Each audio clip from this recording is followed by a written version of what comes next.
Hello दोस्तों, इस YouTube channel पर आपका स्वागत है। दोस्तों, RO री एग्ज़ाम के लिए हम प्रत्येक क्लास में आपके लिए अच्छे प्रश्न लाते हैं। आप सभी इस बात को जानते हो। तो आज की क्लास में दोस्तों जीएस के 24 प्रश्न हैं और दोस्तों करंट अफेयर के 10 प्रश्न शामिल हैं। टोटल 34 प्रश्न है। सेशन आपको ज़रूर पसंद आएगा। इस बार दोस्तों RO री एग्ज़ाम को निकालना है। उसी के लिए दोस्तों कड़ी मेहनत जो है हम सभी कर रहे हैं। चलिए क्लास को जो है आरंभ करते हैं। निम्न में से कौन सा कथन भारत के महान्यायवादी के बारे में असत्य है? असत्य कथन का चयन करना है। देश का सर्वोच्च कानूनी अधिकारी होता है महान्यायवादी। वह अपना त्यागपत्र राष्ट्रपति को देते हैं।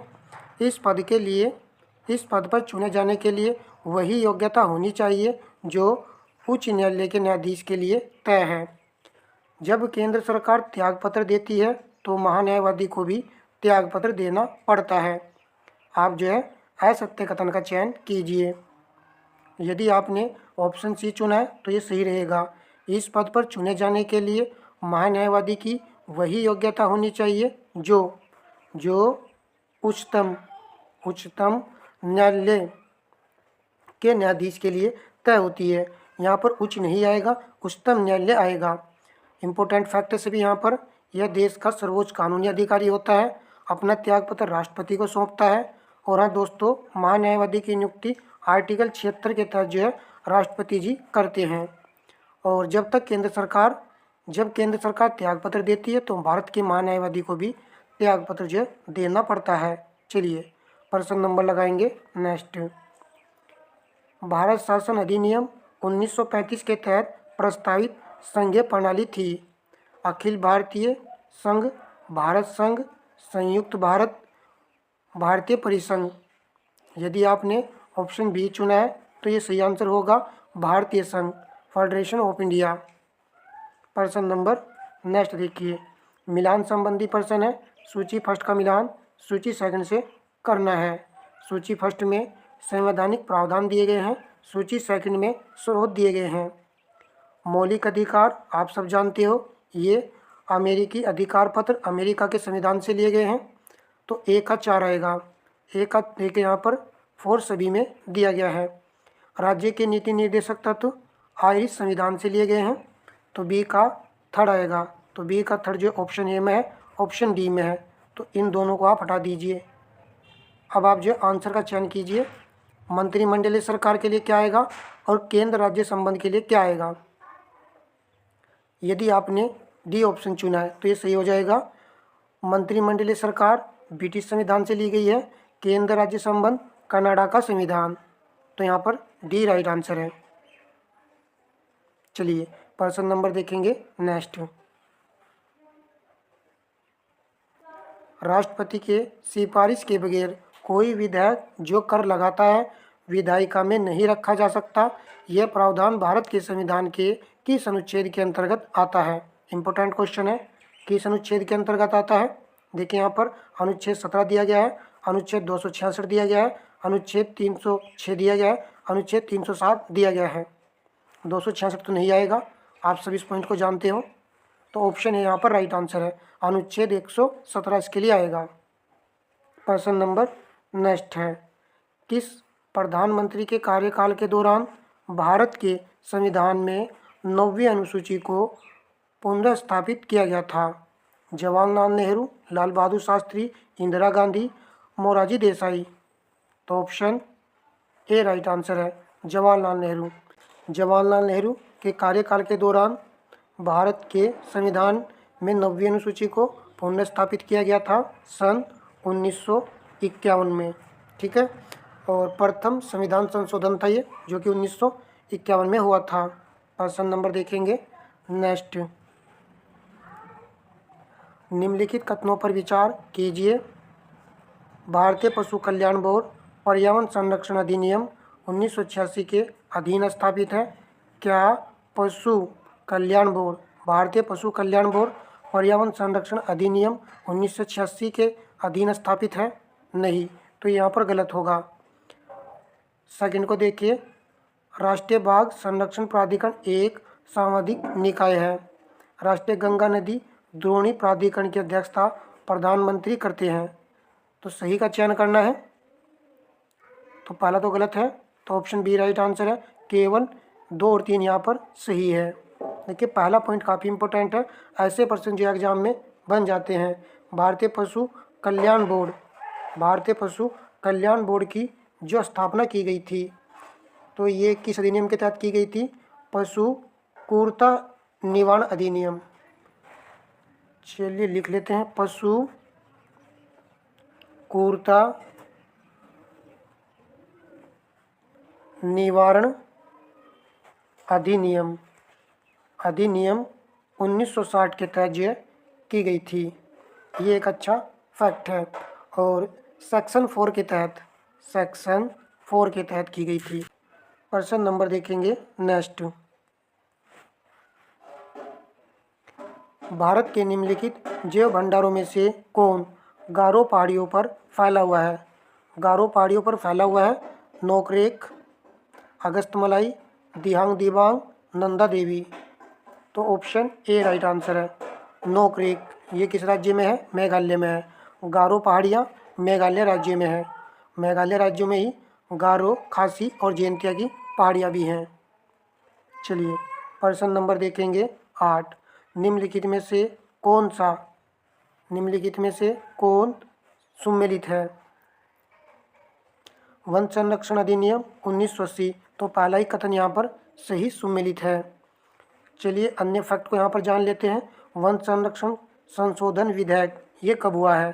तो इसको याद रखना है आपको, 2023 में ये विधेयक संशोधन हुआ है। भारत में टाइगर रिजर्व के प्रबंधन, प्रभावशीलता, मूल्यांकन की शुरुआत, तो इस मूल्यांकन की शुरुआत की गई है वर्ष 2006 में। इम्पोर्टेंट फैक्ट है ये। जैव विविधता संशोधन विधेयक, तो जैव विविधता संशोधन विधेयक ये किया गया है 2023 में। प्रश्न नंबर देखेंगे नेक्स्ट। उचित पॉइंट लगने पर भाई नोट अवश्य किया करो। यदि आप नोट करोगे और फिर उसको रिवीजन के तौर पर देखोगे तो आप निश्चित ही अन्य विद्यार्थियों से 2 से 3 क्वेश्चन आगे रहोगे। निम्नलिखित में से भारत के कुछ भागों में पीने के जल में प्रदूषक के रूप में पाए जाते हैं? Arsenic, fluoride, uranium, formaldehyde, sorbitol. सही का चयन करना है। तो यहाँ पर दोस्तों ये दूसरा पॉइंट नहीं आएगा और ना ही ये फोर्थ वाला पॉइंट आएगा। तो ऑप्शन सी राइट आंसर होगा। भारत के कुछ भागों में पीने के जल में प्रदूषक के रूप में एक तो आर्सेनिक मौजूद होता है, दूसरा फ्लोराइड मौजूद होता है और तीसरा यूरेनियम, ये वाले तत्व जो मौजूद होते हैं। प्रश्न नंबर देखेंगे नेक्स्ट।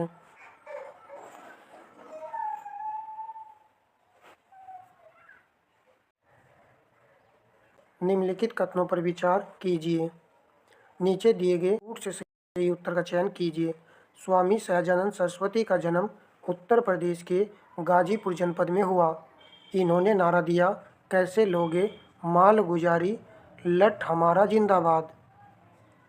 तो ऑप्शन बी राइट आंसर है। 1 और 2 दोनों ही यहाँ पर सही कथन है। तो याद रखेंगे इनका जन्म जो उत्तर प्रदेश के गाजीपुर में हुआ था। और स्वामी सहजानंद सरस्वती का संबंध किससे था? तो इनका संबंध जो है किसान संगठन से था। इनका संबंध किसान संगठन से था, तभी तो इन्होंने ये नारा दिया था कि कैसे लोगे माल गुजारी, लठ हमारा जिंदाबाद। प्रश्न नंबर नेक्स्ट है। निम्नलिखित कथनों पर विचार कीजिए।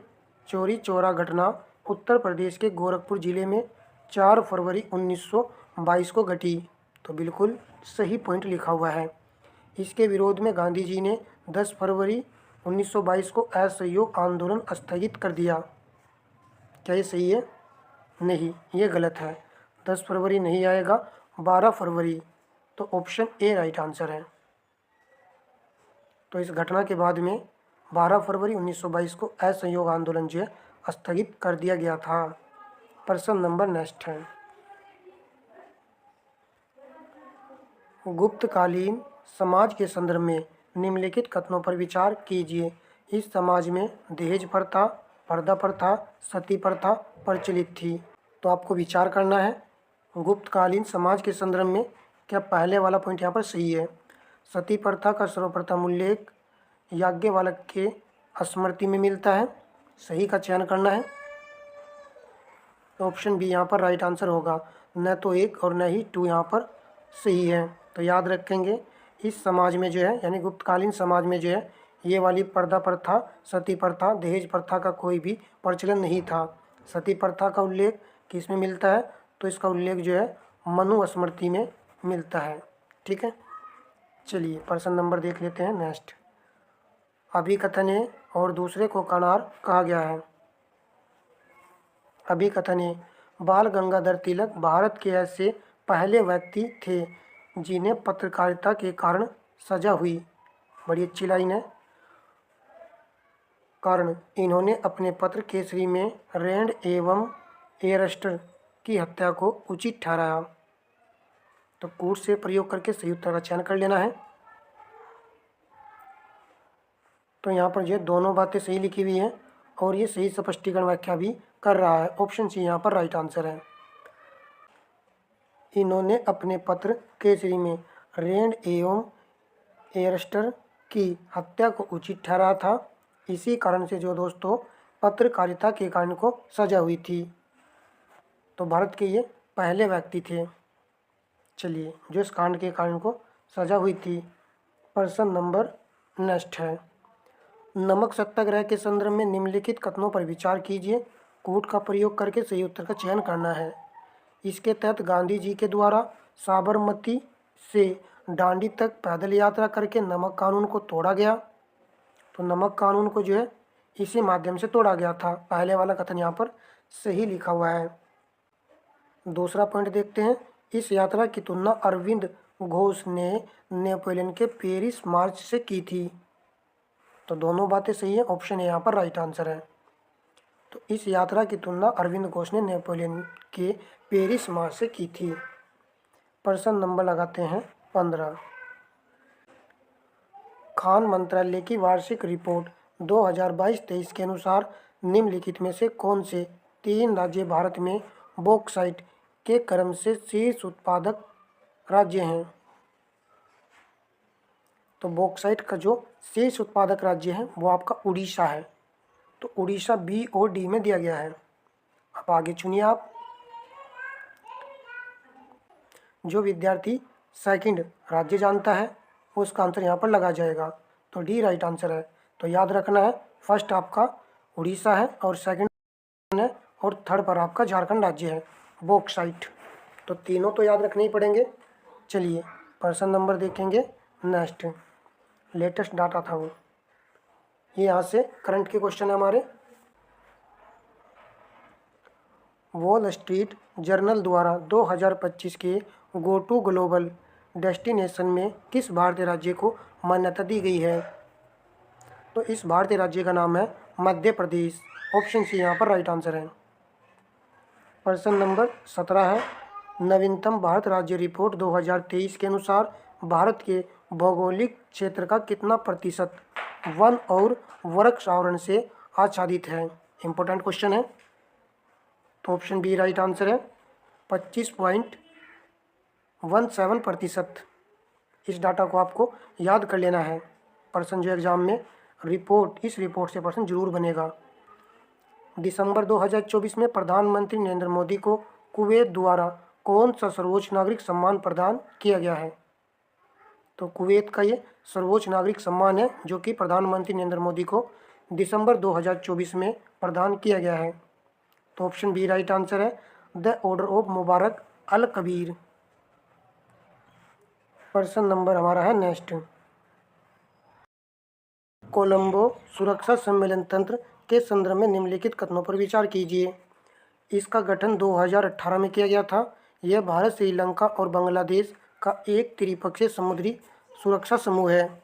हाल ही में भारत के समुद्री सुरक्षा के महत्व और श्रीलंका के कांके संथुराई बंदरगाह के पुनर्वास पर काम करने की संभावना को हरी झंडी दिखाई गई है। कौन सा कथन यहाँ पर सही है। तो ऑप्शन बी राइट आंसर है। केवल यहाँ पर ये तीसरे वाला कथन सही है। इम्पोर्टेंट क्वेश्चन है। कोलंबो सुरक्षा सम्मेलन का जो गठन किया गया था वो किया गया था वर्ष 2011 में। और दोस्तों भारत, श्रीलंका और मालदीव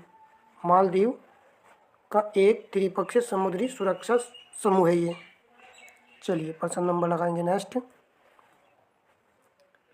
निम्नलिखित में से किस देश ने उत्तरी विशाल हॉर्नेट, जिसे मर्डर हॉर्नेट उपनाम दिया गया है, का उन्मूलन कर दिया गया? तो ऑप्शन सी राइट आंसर है, संयुक्त राज्य अमेरिका। प्रश्न नंबर देखिए नेक्स्ट। निम्नलिखित कथनों में से कौन सही है? चीन संसार में अग्रणी कोयला उत्पादक देश है। यूक्रेन में डोनेस्टज बेसिन प्रमुख कोयला उत्पादक क्षेत्र है। जर्मनी में सार प्रमुख कोयला उत्पादक क्षेत्र है। संयुक्त राज्य अमेरिका में मुख्य कोयला उत्पादक क्षेत्र अपलेशियन प्रदेश है। सही का चयन करना है। तो यहाँ पर जो सभी पॉइंट सही लिखे हुए हैं। ऑप्शन डी यहाँ पर, ऑप्शन डी राइट आंसर होगा।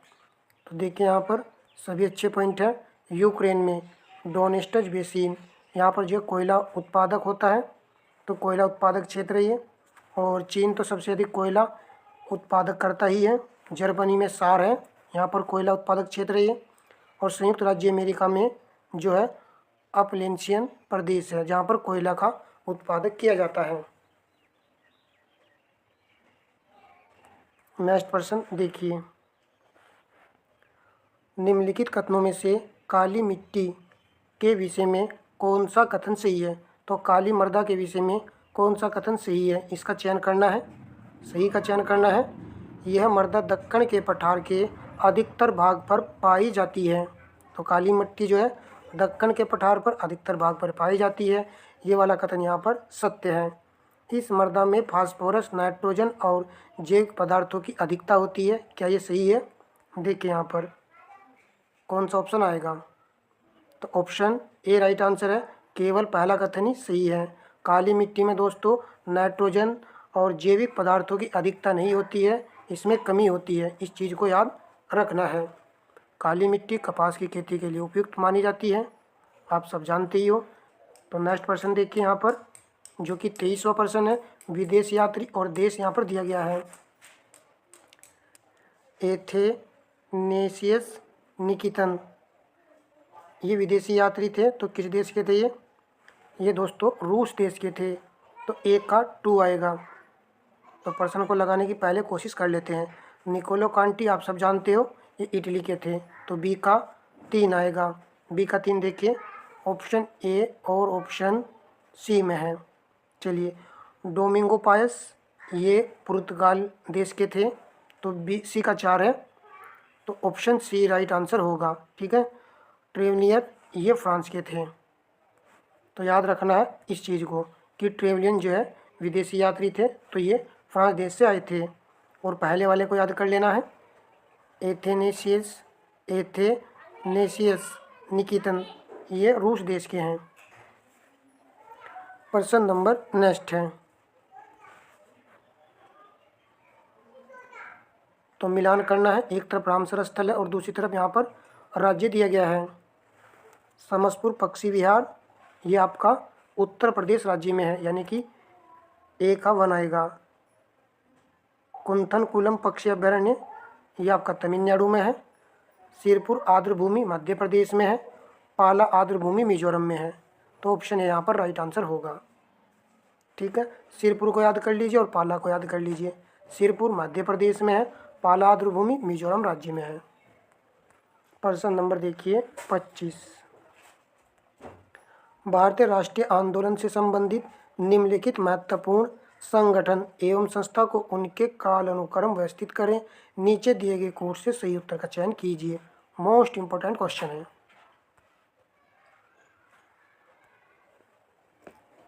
आत्मीय सभा की स्थापना की गई थी 1815 ईस्वी में।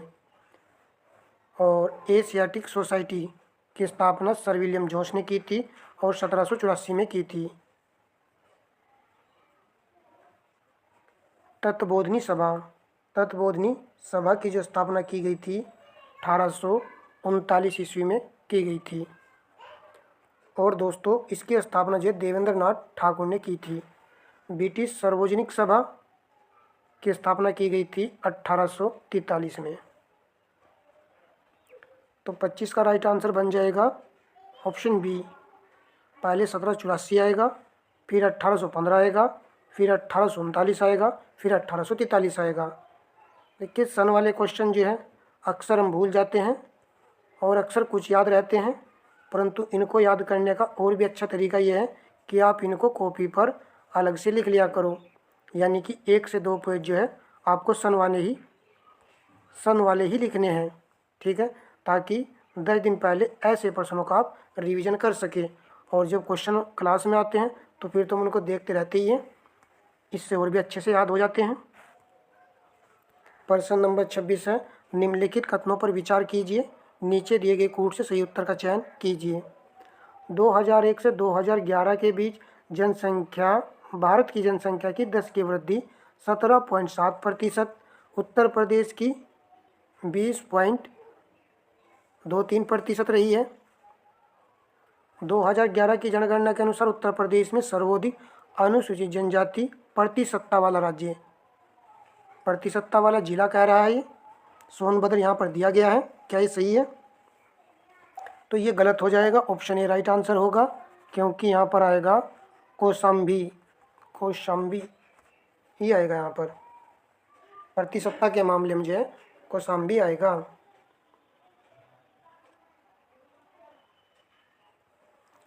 प्रश्न नंबर देखेंगे नेक्स्ट। ये यहाँ पर एक मैथ का प्रश्न आया है कि मैथ भी हमारे लिए इम्पोर्टेंट विषय है, क्योंकि ये नंबर फुल में से फुल देता है। यदि हम क्वेश्चन आता है तो 10% ब्याज पर 2000 रुपये निवेश किए गए चक्रवृद्धि ब्याज की गणना प्रति 6 माह पर की गई। 1 वर्ष के अंत में कुल धन कितना होगा? तो 1 वर्ष के अंत में कुल धन पूछा गया है। चलिए कर लेते हैं। प्रति छमाही की ये बात कर रहा है, तो छमाही में क्या होता है, दर आधी हो जाती है, तो दर 10% दी गई है, यह आपकी 5% हो जाएगी। और आपको मूलधन यानी कि पी आपको दिया गया है 2000 रुपये, और 1 वर्ष दिया गया है। तो 1 वर्ष जो है छमाही के दौरान क्या हो जाता है, 2 गुना हो जाता है, तो टी यहाँ पर 2 वर्ष हो जाएगा। ठीक है, आपको मिश्र धन निकालना है, तो मिश्र धन निकालिए, चक्रवृद्धि मिश्र धन। तो मूलधन को आप यहाँ पर रख दीजिए, 1 प्लस आर आएगा। आर का मान कितना है, 5/100, और टी यहाँ पर आता है, टी का मान 2 है, 2 वर्ष। अब आप इसको आसानी से हल कर लीजिए, 2000 होगा, यहाँ पर गुना कीजिए, 5 एकम 5, 5 दूनी 10, 20, 20 और 1 21, तो 21 को आप 2 बार लिख लीजिए, क्योंकि घात लगी हुई है 2।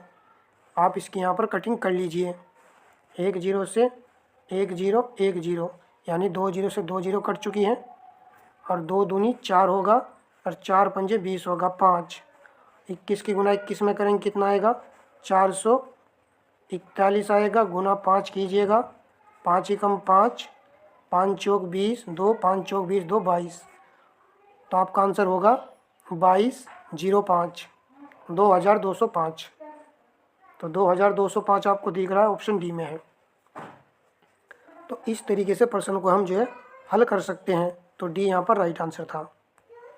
प्रश्न नंबर नेक्स्ट है, रीजनिंग का प्रश्न है ये।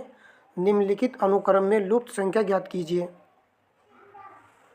तो ऐसे बढ़ते हुए जा रहे हैं, आप देख रहे होंगे कि सीरीज जो बढ़ रही है, तो बढ़ रही का मतलब क्या होता है, यानी कि इसने इसको क्या किया होगा, गुना किया होगा ना, तभी तो बढ़ रहा है।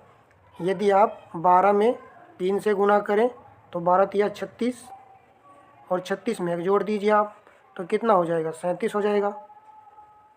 फिर आप 37 में 3 से गुना कीजिए,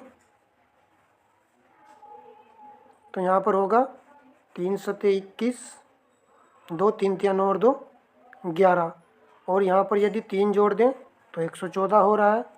तो यहाँ पर 1 जोड़ा है, यहाँ पर 3 जोड़ा है, और इसके बाद इसने यहाँ पर 5 जोड़ा होगा, फिर इसके बाद इसने यहाँ पर 7 जोड़ा होगा, यही क्रम चल रहा है।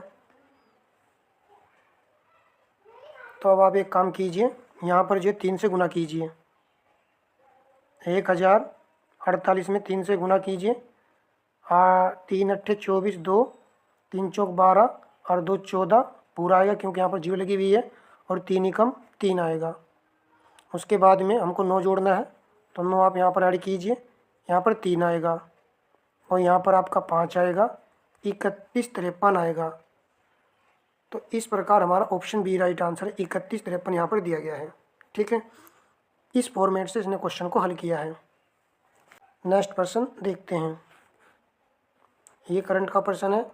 भारतीय महिला टीम ने किस टीम के खिलाफ T20 क्रिकेट इतिहास में अपना सर्वोच्च स्कोर बनाया है? तो T20 क्रिकेट किसने जीता है? भारतीय महिला टीम ने जीता है। ये क्वेश्चन कराया है, परंतु यहाँ पर पूछ लिया गया है किसके खिलाफ यह सर्वोच्च स्कोर इसने बनाया है। तो ये बनाया है आपका वेस्ट इंडीज़ के खिलाफ। ऑप्शन डी यहाँ पर राइट आंसर होगा। प्रश्न नंबर 30 है। एशिया युवा और जूनियर भारोत्तोलन चैंपियनशिप 2024 कहाँ आयोजित की जा रही है? कहाँ पर इसको आयोजित किया जा रहा है? दोहा में। ऑप्शन ए यहाँ पर राइट आंसर है। प्रश्न नंबर 31 है। बास्केटबॉल दिवस प्रतिवर्ष किस दिन मनाया जाता है? बास्केटबॉल दिवस प्रतिवर्ष किस तिथि को मनाया जाता है? तो राइट आंसर होगा ऑप्शन डी, 21 दिसंबर को। प्रश्न नंबर नेक्स्ट है। किस संगठन ने विश्व ध्यान दिवस की स्थापना का प्रस्ताव पारित किया है? ये क्वेश्चन इंपॉर्टेंट है। तो राइट आंसर होगा ऑप्शन बी, संयुक्त राष्ट्र महासभा। ऐसा कौन कर सकती है? संयुक्त राष्ट्र महासभा ही कर सकती है। तो विश्व ध्यान दिवस की स्थापना का प्रस्ताव जो है पारित किया है संयुक्त राष्ट्र महासभा ने। प्रश्न नंबर 33 है। डॉक्टर दीपा मलिक की आगामी संस्मरण पुस्तक का शीर्षक क्या है?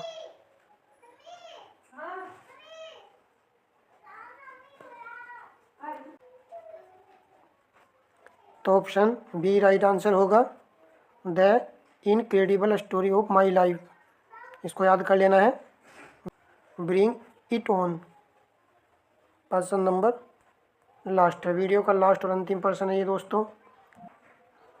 तो दोस्तों इस वीडियो को अपने दोस्तों में शेयर कर दीजिएगा और साथ में दोस्तों लाइक कर दीजिएगा। जो भाई लाइक करते हैं उनका धन्यवाद, और जो नहीं करते उनसे भी रिक्वेस्ट है कि लाइक किया करो भाई, यानी मेहनत के हिसाब से भी आप उसको लाइक शेयर करते हो। ठीक है, तो फीडबैक ज़रूरी होता है आपके लिए भी और हमारे लिए भी। अग्नि 4 सतह से वायु में मार करने वाला प्रक्षेप अस्त्र है ये। क्या ये सही है? आपको विचार करना है। पृथ्वी सतह से सतह पर मार करने वाला प्रक्षेप अस्त्र है ये। त्रिशूल सतह से वायु में मार करने वाला प्रक्षेप अस्त्र है ये। पिनाका मल्टी बैरल मिसाइल प्रक्षेप अस्त्र है ये। तो आपने आंसर चुन लिया होगा, ऑप्शन है यहाँ पर राइट आंसर होगा। अग्नि 4 जो है ये वाली मिसाइल सतह से सतह पर मार करने में ये सक्षम है। इस चीज़ को याद रखना है, पृथ्वी भी और अग्नि भी। ठीक है, और त्रिशूल ये सतह से वायु में मार करता है।